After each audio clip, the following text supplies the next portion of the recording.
Japanese soldiers were terrified when they found U.S. Marines use machine guns as sniper rifles. Part 1. The Jungle Ghosts. The jungles of the Pacific were a green hell where the lines between life and death were as thin as a blade of grass. By 1942, the Japanese Imperial Army had perfected the art of invisible warfare.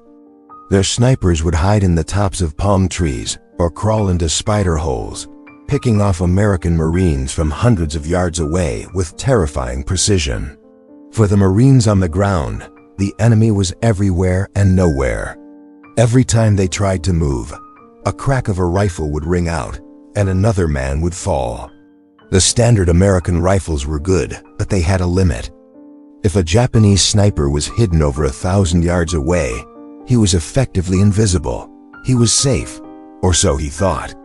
Deep in the mud of Guadalcanal, a few bored and brilliant Marines began to experiment with a weapon that was never meant for precision. They looked at the M2 Browning, the legendary Ma-Deuce, the monster in the tall grass. The M2 was designed to shred airplanes and punch through light tanks. It was a beast that weighed nearly 90 pounds. It was meant to spray hundreds of rounds a minute, creating a curtain of lead. Nobody in their right mind thought of it as a sniper rifle, but the Marines noticed something. When the M2 was mounted on its heavy M3 tripod, it was incredibly stable. If you adjusted the T&D, the traversing and elevating mechanism, you could lock the gun onto a single point miles away. One afternoon, a Marine sergeant decided to do the unthinkable. He took a telescopic sight from a Springfield rifle and rigged it onto the side of the .50 caliber machine gun. He switched the gun from full auto to single shot. He wasn't looking for a dogfight. He was looking for a ghost. The 1,000-yard execution, high in a mahogany tree, nearly 3/4 of a mile away, a Japanese sniper was comfortably perched. He had already killed 2 American scouts and was waiting for the sun to move so he could find his next target. He felt invincible. He was far beyond the effective range of any American rifle. Suddenly, the air around him didn't just crack, it exploded. The Marine sergeant had pulled the butterfly trigger of the M2. A single massive .50 caliber bullet, over 5 inches long, streaked across the valley. It didn't just hit the Japanese sniper. It took the entire branch of the tree with it. The Japanese soldiers in the trenches nearby watched in absolute horror. They didn't hear a rifle shot. They heard a sound like a small cannon. They saw their best marksman literally disappear in a cloud of splinters and leaves. The psychological plague, the word spread through the Japanese ranks like a fever. The Americans had found a way to turn their heavy iron into a surgical tool. The terror wasn't just about being killed. It was about the scale of the destruction. A standard rifle bullet might wound you. A .50 caliber round from an M2 would tear a man in half. It could punch through the very trees the Japanese were using for cover. It could penetrate the stone walls of their bunkers from a distance where the Americans were just tiny specks on the horizon. The Japanese officers began to realize that their safety zone had vanished.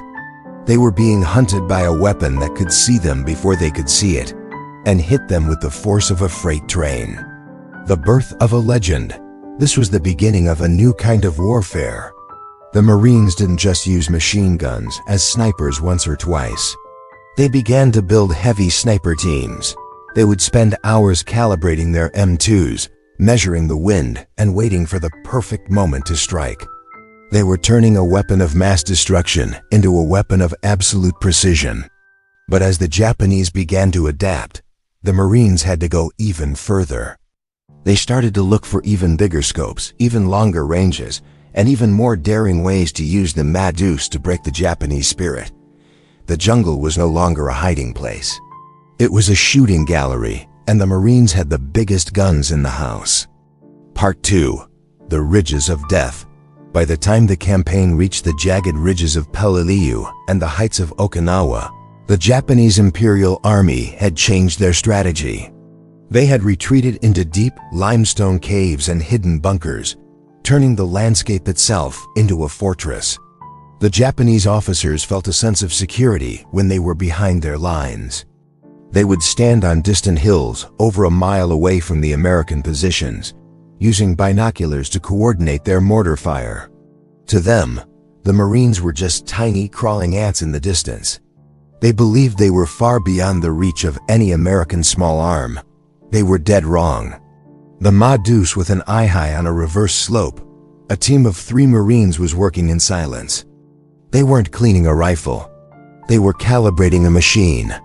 They had a Browning .2, the Ma-Deuce, set up on a heavy tripod that was bolted into the solid rock. But this wasn't a standard machine gun nest.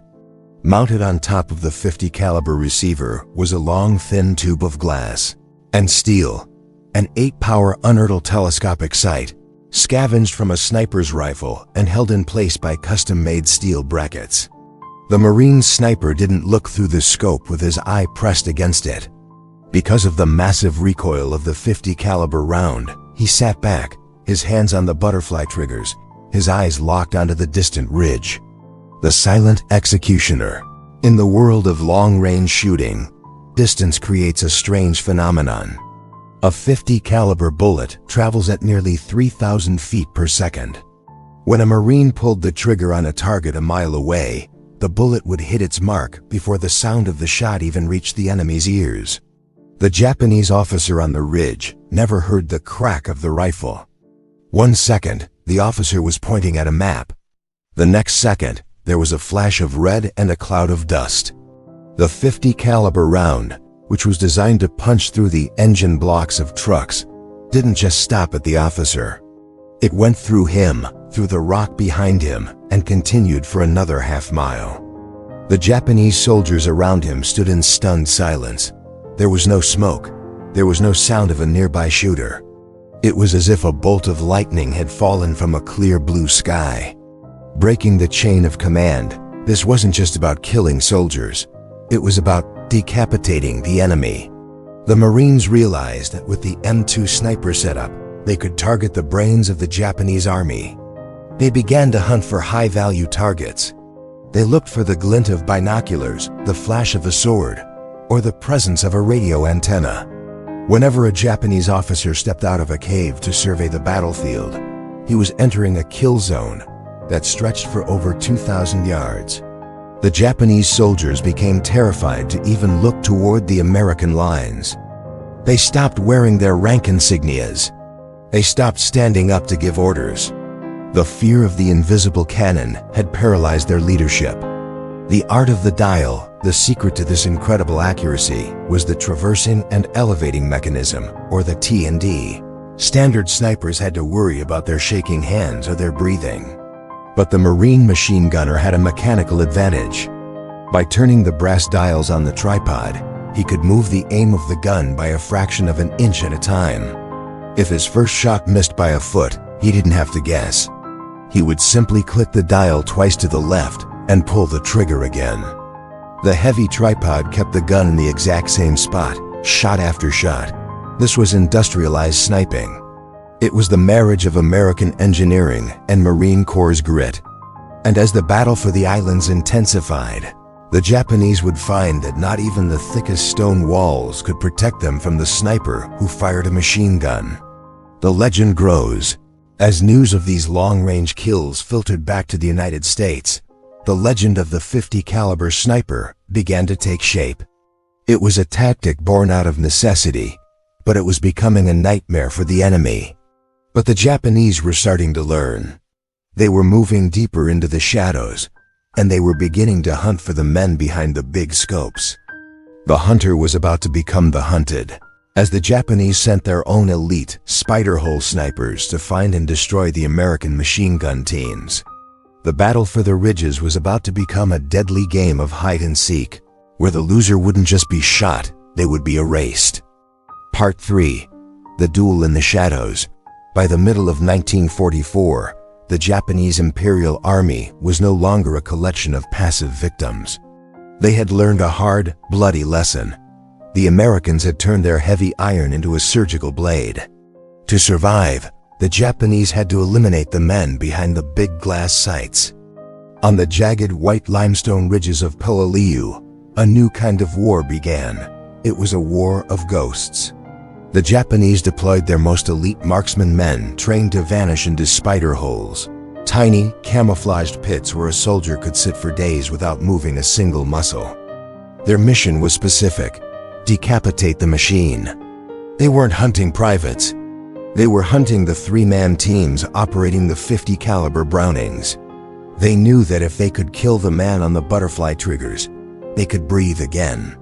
The perfect decoy on a scorching morning, where the air felt like hot lead, a Marine heavy sniper team was perched on a rocky outcrop.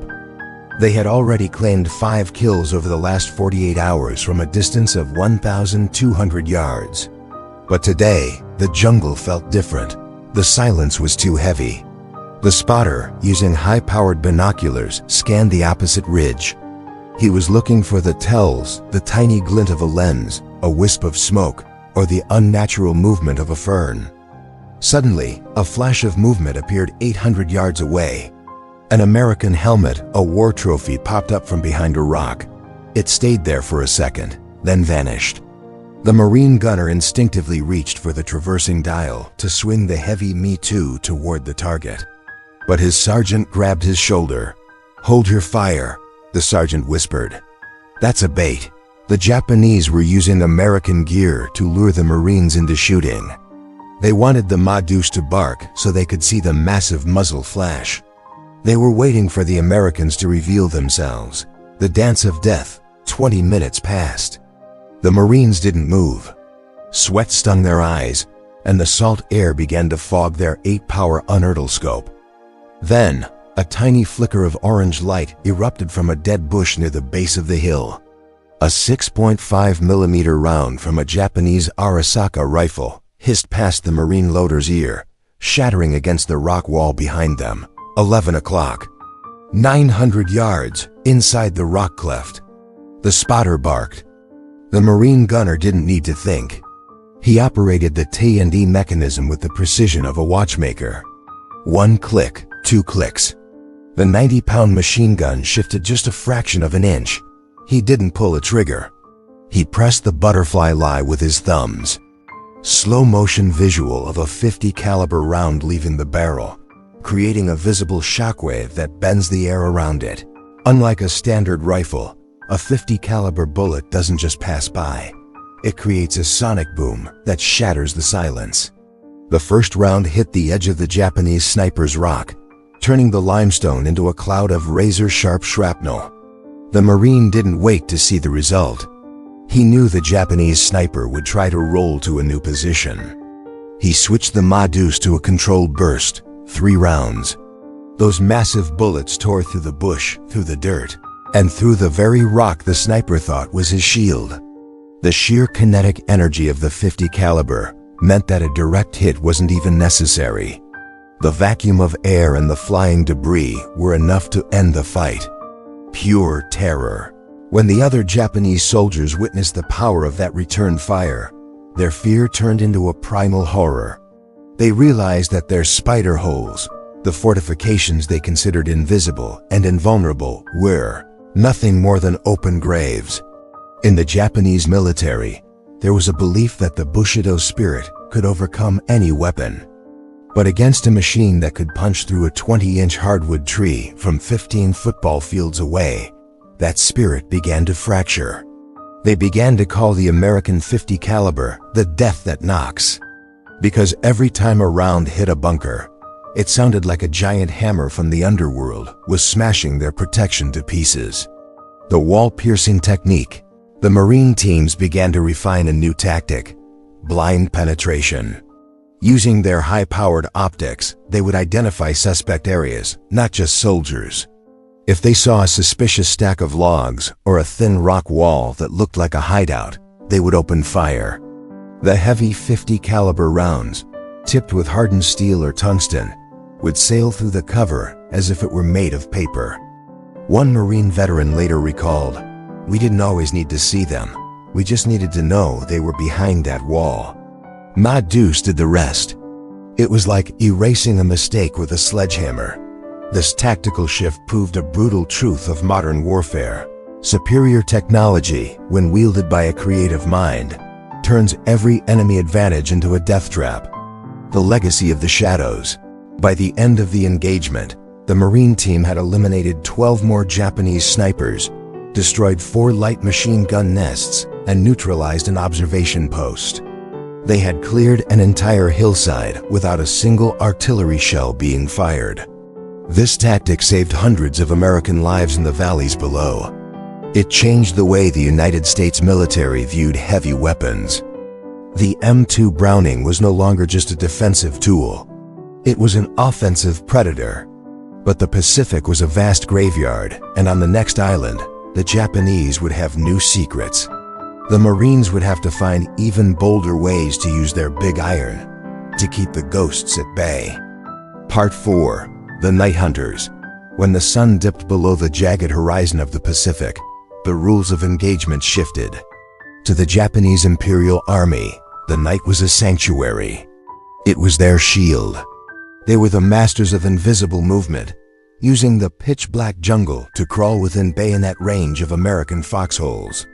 For the average Marine, the night was a time of pure, unadulterated dread. You couldn't see the enemy, but you could hear them, the rustle of grass, the snap of a twig, the soft clinking of canteens. Standard rifle sights were useless in the dark. The Japanese believed that under the cover of shadows, they had neutralized the American advantage in firepower. They were wrong, because while the Japanese were moving through the mud, the Marine machine gun teams were waiting with a secret weapon, mechanical memory. They had turned the M2 Browning into a blind sniper, capable of hitting a target with surgical precision without the gunner ever seeing a thing. The science of the range card. The battle for the night was actually won during the day. While the sun was high, the Marine heavy sniper teams weren't just resting. They were doing math.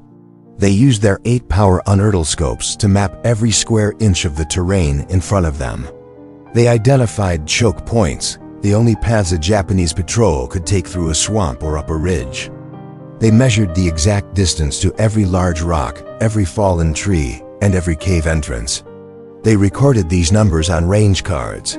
They knew that if they turned the elevation dial 12 clicks to the left and the traversing dial 4 clicks down, the 50 caliber barrel would be pointed exactly at a specific gap in the trees 1,000 yards away.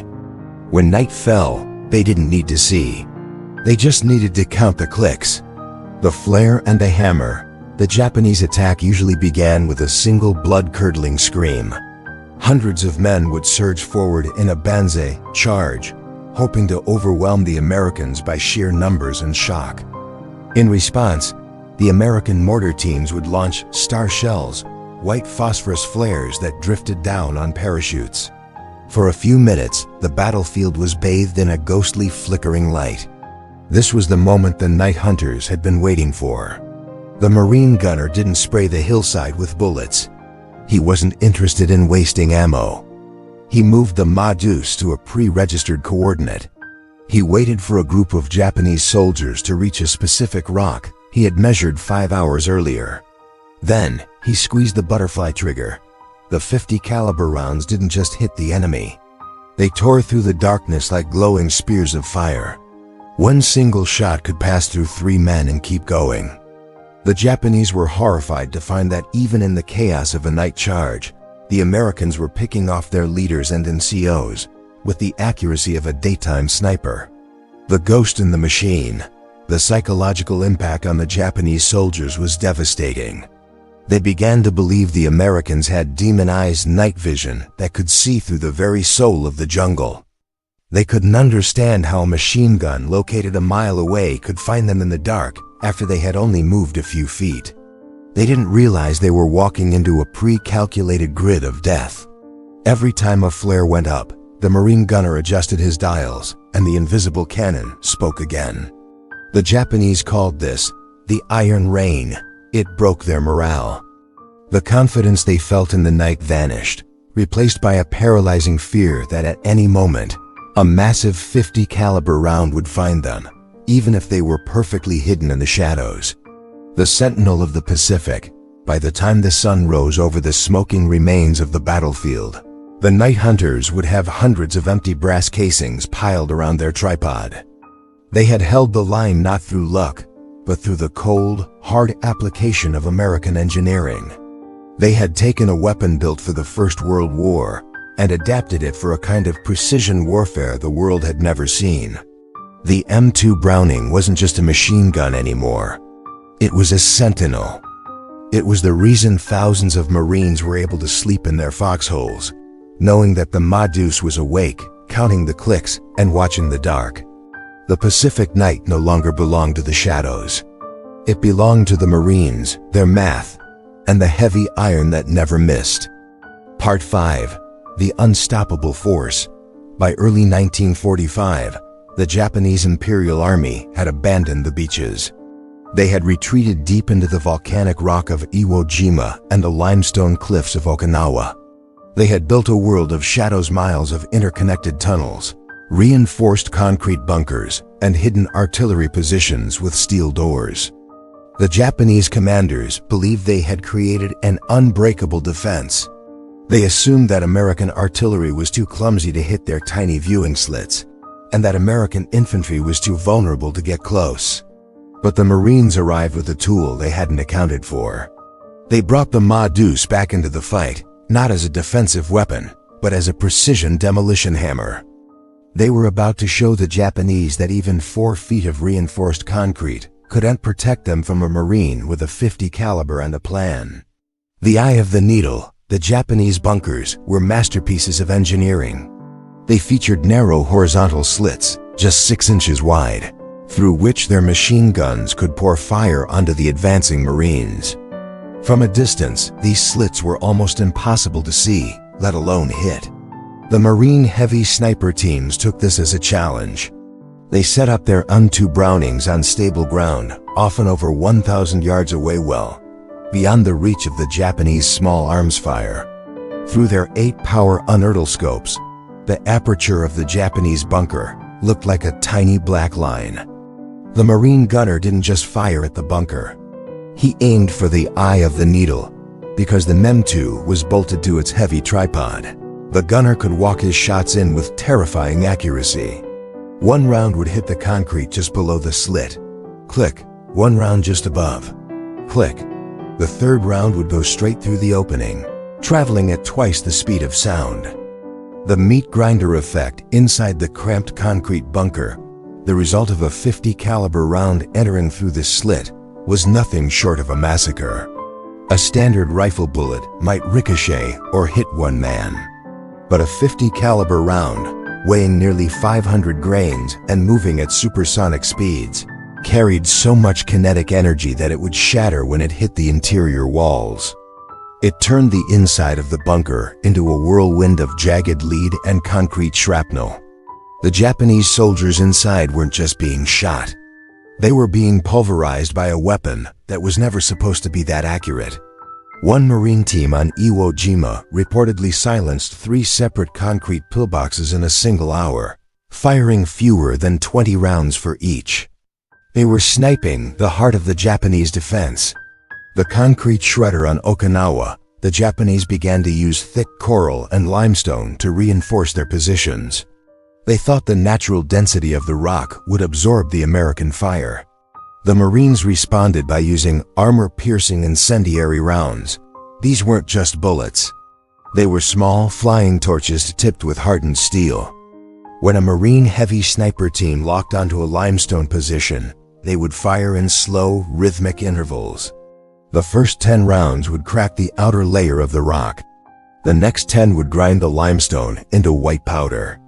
By the 30th round, the .50 caliber would have chewed a hole completely through the wall, allowing the follow-up shots to kill everyone inside. The Japanese called it the Iron Woodpecker. They could hear the slow, methodical thump, thump, thump of the American gun, and they knew that with every heartbeat, their wall was getting thinner. There was no way to stop it. They couldn't return fire because they couldn't see the shooter, and they couldn't stay because the wall was disappearing. The psychological collapse, the terror of being sniped by a heavy machine gun inside a fortress, was a new kind of psychological torture. It removed the last feeling of safety the Japanese soldiers had. They began to report that the Americans had a weapon that could eat stone. The sight of a concrete wall, the very thing that was supposed to keep them alive, turning into dust and splinters under the impact of the 50 caliber rounds, drove many men to the point of madness. By the end of the Okinawa campaign, the heavy sniper teams had become the most requested units in the Marine Corps. Infantry commanders wouldn't move their men forward until the Ma-Deuce teams had sanitized the bunkers ahead of them. The final wall. As the war drew to its bloody conclusion, the 50 caliber machine gun had earned a reputation that would last for a century. It had proven that there is no such thing as cover when an American Marine has enough ammunition and a clear line of sight. The Japanese soldiers who survived those caves never forgot the sound of the Ma-Deuce. To them, it wasn't just a gun. It was a force of nature. It was an unstoppable hammer that had broken the back of the most fortified defense in human history. The secret weapon of the Marines had completed its mission. It had turned the hunter into the hunted and the fortress into a cage. Part 6. The Eternal Reach. The guns of the Pacific finally fell silent in August of 1945. The limestone ridges of Okinawa and the black sands of Iwo Jima became silent graveyards, the wind whistling through the empty viewing slits of shattered bunkers. For many of the weapons used in the war, this was the end of the road. But for the Browning men too, the Ma-Deuce, the story was only beginning. The secret weapon of the Marines, the heavy machine gun sniper, had left a mark on military history that could never be erased. The Japanese soldiers who survived spoke of a weapon that could reach across the world to strike them. They spoke of a death that knocks. Little did they know that the tactics born out of necessity in their jungles would soon become the gold standard for the elite warriors of the future. The legend of the white feather. 22 years after the end of World War II, the United States was again locked in a brutal jungle conflict, this time in the mountains of Vietnam. The technology had changed, but the problem was the same. The enemy was hiding in the shadows, far beyond the reach of standard rifles. Enter Carlos Hathcock, a young Marine sergeant known as Long Shadow, or the White Feather. Hathcock was a master of the standard bolt-action sniper rifle, but he remembered the stories from the old corps. He remembered the legends of the Pacific Marines who had bolted scopes to their 50 caliber machine guns. In 1967, in the hills of Dukfo, Hathcock did exactly that. He took a heavy M2 Browning, mounted an 8-power telescopic sight, and locked the tripod into the earth. He wasn't just defending a base. He was testing the limits of human precision. The 2,000-yard record, one afternoon, Hathcock spotted a North Vietnamese soldier moving across a valley, pushing a bicycle loaded with supplies. The distance was staggering, 2,500 yards. That is nearly 1.5 miles. At that distance, the target is a tiny speck, almost invisible to the naked eye. Even through the scope, the soldier was no larger than a grain of rice. Hathcock had to account for the rotation of the earth, the humidity of the jungle, and the massive drop of the heavy 50 caliber bullet. He breathed out, held his pulse, and pressed the butterfly trigger. The heavy 50 caliber round spent several seconds in the air, arcing high into the sky before falling like a bolt from the heavens. It struck the target with the force of a locomotive. With that single shot, Carlos Hathcock set a world record for the longest sniper kill in history, a record that would stand for 35 years. He had proven that the Marine ingenuity of World War II wasn't a fluke, it was a science. The father of the Barrett, the success of the M2 in the hands of snipers like Hathcock, sent a shockwave through the American military establishment. Engineers and designers began to ask, if a 90-pound machine gun can be this accurate, why don't we build a dedicated sniper rifle around this bullet? This question led directly to the creation of the Barrett M82, the legendary Light 50. Today, every Special Forces unit in the world carries a long-range 50 caliber sniper rifle. These weapons can take out enemy radar dishes, disable light armored vehicles, and eliminate targets from miles away. But every time a modern sniper looks through his high-tech digital scope, He is looking through the ghost of that scavenged Unertl scope from 1943. The heavy sniper didn't just win a few battles in the Pacific. It changed the DNA of American marksmanship forever. The immortal Ma-Deuce, the Me-Too Browning, is a mechanical miracle. Designed over 100 years ago by John Moses Browning, it is still in active service today. It has fought in every major American conflict from World War II to the modern war on terror. While other weapons have been replaced by lasers and drones, the Ma-Deuce remains. Why? Because you cannot improve on perfection. The stability of its tripod, the devastating power of its .50 caliber round, and the simplicity of its design make it as lethal today as it was on the ridges of Okinawa. The Japanese soldiers who were terrified of this weapon 80 years ago were right to be afraid. They were facing more than just a gun. They were facing a century of American engineering excellence and the relentless spirit of the Marines who refused to accept that a target was too far away. The final salute. As we look back at the history of the heavy sniper, we see more than just a tactical curiosity. We see the story of the American soldier, someone who looks at a problem, looks at the tools they have, and builds a solution out of grit and steel. The men who sat behind those .50 calibers in the Pacific didn't consider themselves revolutionaries. They were just Marines who wanted to protect their brothers and end the war. They took a bodyguard of a weapon and turned it into a predator. The Pacific jungle has grown back over the bunkers. The coral ridges are quiet. But the legend of the mile-long reach lives on.